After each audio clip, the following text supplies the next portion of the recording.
A Whitman mother being held without bail in the death of her 2-year-old daughter. Police believe the toddler suffered physically for 2 days before her mother called 911.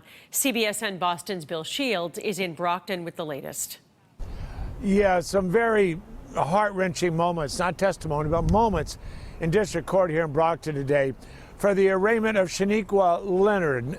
And the charges were not murder, as some people expect, but reckless endangerment. At this point, she kept her head down in court as prosecutors described how Leonard's 2-year-old daughter, Lyric, died. Shaniqua called 911 just after midnight on December 28th. She calmly told dispatch her daughter was ill, but first responders found the little girl with no pulse. At the hospital, doctors then allegedly found Lyric to have brain swelling. Later, it was discovered the 2-year-old had suffered blunt trauma to her head in 2 places.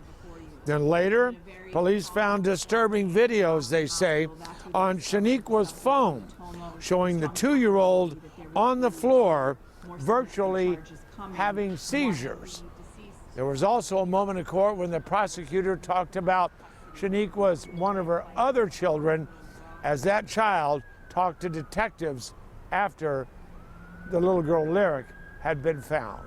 Her oldest daughter was also interviewed that night before Miss Leonard gave a statement to police, and her oldest daughter had indicated that Lyric had been on the couch that night next to Mom and that she had been wheezing and having difficulty breathing.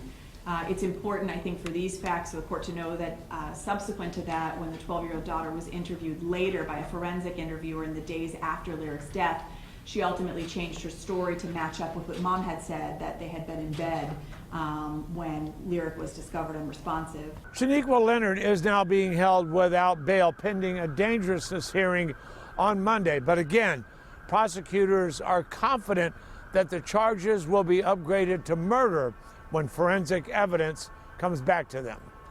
Reporting in Brockton, I'm Bill Shields, CBSN Boston.